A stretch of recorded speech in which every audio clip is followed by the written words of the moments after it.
Bon, bonjour les amis, alors aujourd'hui on va se retrouver pour une pêche mais pas au feeder, on va se retrouver pour une pêche à la carpe. Donc ce que je vais faire c'est que je vais vous présenter un peu le matériel qu'on utilise pour pêcher à la carpe. Et comme vous avez vu, on va pêcher le même endroit que la dernière fois, c'est-à-dire cette rivière assez calme, assez profonde, parce que je sais qu'ici il y a des grosses carpes. Donc ce que je vais faire c'est que je vais vous présenter le matériel et on se retrouve tout de suite. Allez, à tout de suite.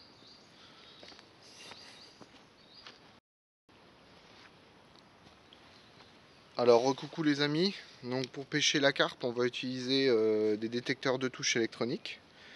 Donc je vais vous montrer un peu comment ça fonctionne. Donc le détecteur de touche c'est cet appareil là. Voilà, ça c'est le détecteur de touche électronique. Alors il s'allume comme ça. Voilà, donc là il est allumé. Et en fait normalement le fil il passe à l'intérieur. Mais là je vais faire avec mon aiguille à bouillette. Je vais vous montrer un petit peu comment ça sonne quand le fil il part. Donc en fait ça sonne comme ça. Voilà, vous avez entendu? Donc voilà, ça c'est un détecteur de touche. Donc là je vais les installer et on se retrouve tout de suite. Allez, à tout de suite.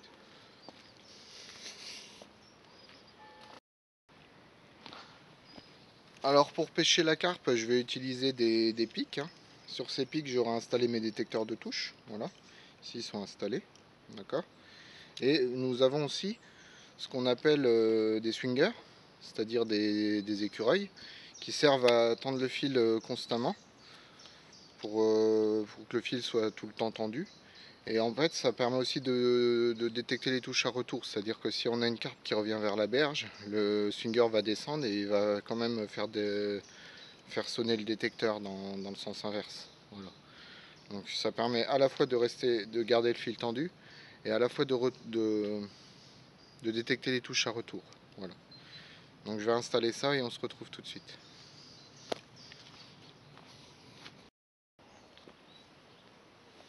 Alors recoucou les amis. Alors pour pêcher la carpe, on va utiliser une épuisette assez large, comme vous pouvez le voir. Pourquoi? Parce que des fois on fait des gros poissons, donc c'est quand même mieux d'avoir une grande épuisette pour pouvoir les épuiser. Et même si on fait des petits poissons, c'est toujours mieux d'avoir une grande épuisette parce que ça permet d'avoir de la place à l'intérieur et de pouvoir épuiser le poisson confortablement, quoi. Voilà. Donc voilà, je vous ai présenté l'épuisette et je vous reprends tout de suite. Allez, à tout à l'heure.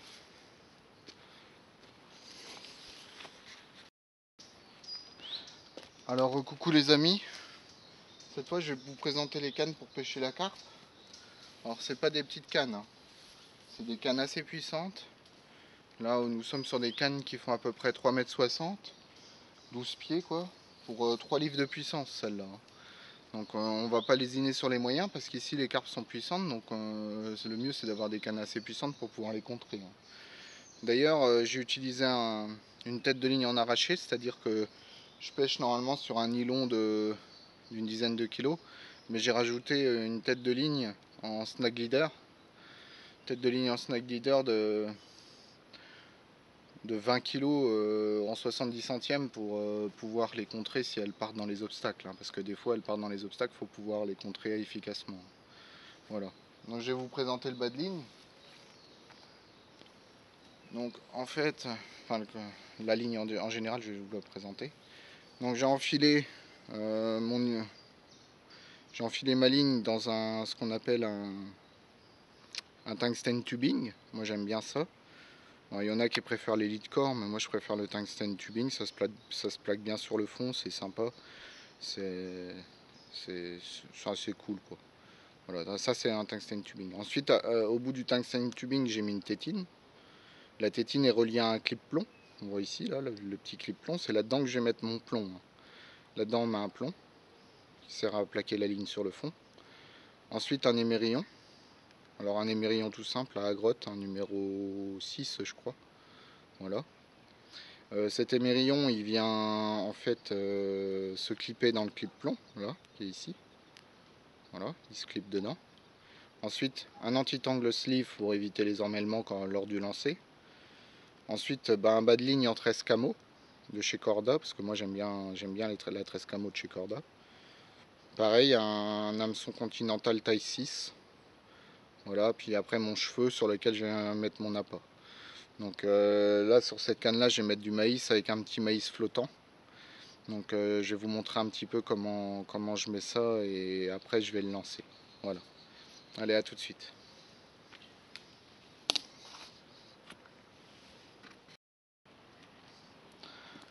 Alors voilà les amis, je viens de préparer ma ligne. Donc comme vous pouvez le voir, j'ai mis un plomb dans mon clip plomb là. Donc voilà, là il y a le clip plomb et dedans il y a un plomb. Et j'ai recouvert par la tétine, voilà. Donc mon plomb il est là. Et là, donc j'ai mon hameçon de 6 avec 3 maïs plus un flottant. Donc ça fait 4 grains, hein, mais ça fait 3 maïs normal et puis un flottant. Et j'ai oublié de vous dire tout à l'heure, mais sur cet hameçon continental de 6, j'ai mis un petit kickers jaune, hein, pour bien aligner mon cheveu avec mes appâts. Et puis en plus j'ai mis de la couleur jaune, ce qui rappelle un peu le maïs. Donc c'est un peu de la même couleur que mes appâts, quoi. Voilà. Donc je vais lancer ça et je vous retrouve tout de suite.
Voilà, la canne est tendue. Donc voilà, la première canne est tendue. Donc maintenant je vais lancer les autres cannes et je vous retrouve tout à l'heure une fois que tout est tendu. Allez, à tout à l'heure.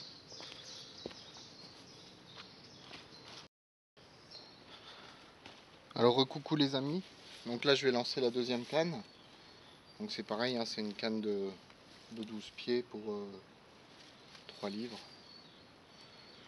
Donc là, mais comme tout à l'heure, je sais pas si vous voyez, attendez. Donc voilà, j'ai mis mon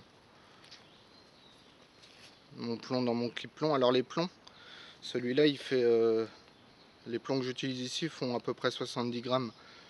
Pour l'instant ça sert à rien de mettre des plombs plus gros parce qu'il n'y a quasiment pas de courant. Vous voyez, il n'y a pas de courant, donc voilà, je mets des plombs de 70 grammes, ça suffit largement. Et là j'ai changé d'hameçon, c'est un Y-Gap. Taille 4 celui-là au lieu de taille 6 parce que là c'est des bouillettes, donc je me suis dit je vais augmenter la taille de l'hameçon.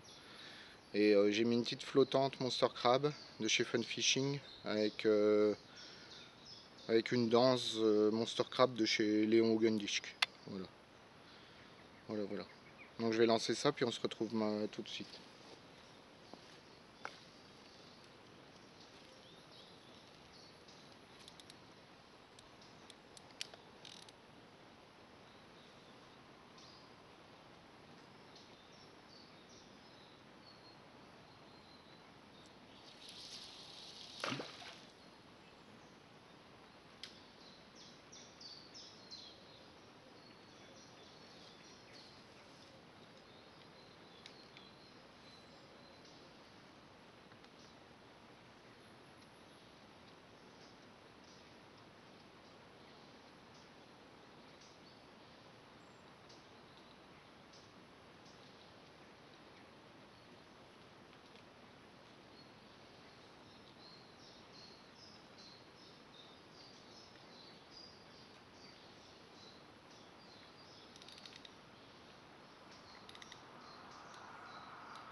Moi c'est bon, voilà.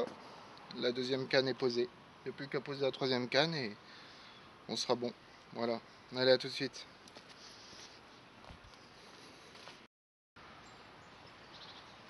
Donc voilà les amis, les 3 cannes sont tendues.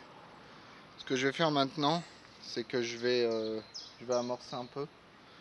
Je vais mettre un peu d'amorce. Je vais mettre un peu de maïs et lancer 2-3 bouillettes. Voilà. Et je vous retrouve après.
Voilà, ça y est, j'ai amorcé un peu. Maintenant, il n'y a plus qu'à attendre que les touches arrivent. On verra bien. Voilà. Allez, je vous retrouve s'il y a un poisson. Allez, à tout à l'heure.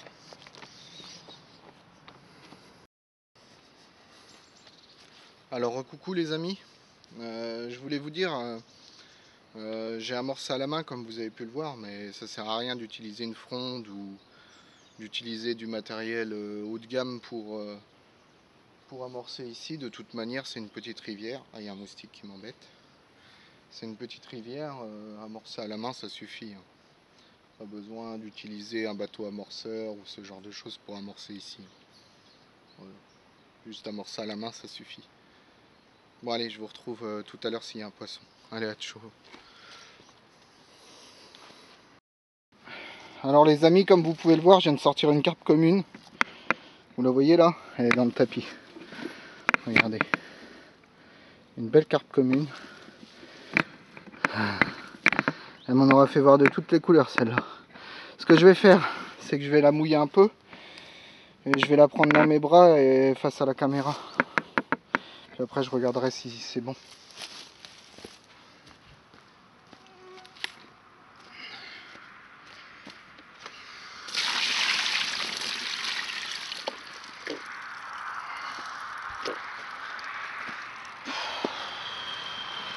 Regardez-moi.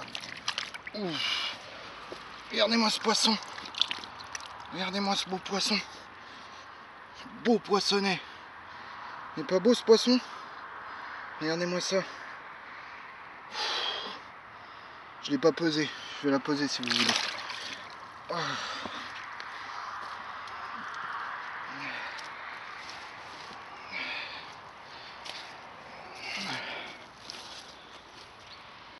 Alors, je vais la reporter une dernière fois avant de la relâcher. Puis après je vais la relâcher parce que elle est vraiment belle. Elle mérite de retourner à l'eau. Regardez-moi ce beau poissonnet. Regardez-moi ce beau poisson. Oh, j'arrive pas à la porter correctement. Regardez-moi. C'est pas un beau poisson ça? Un beau poissonnet? Ah si, c'est un beau poissonnet. Voilà. Bon allez, je vous laisse là. Cette fois je vais la relâcher. Je suis rempli de mucus.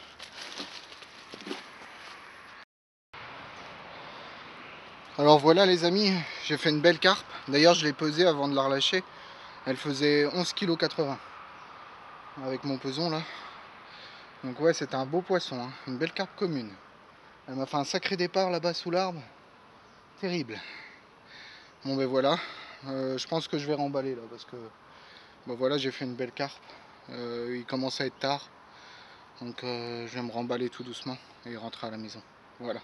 On aura fait un poisson, mais quel poisson quoi. Voilà. Bon allez, moi je vous laisse et je vous dis à une prochaine fois.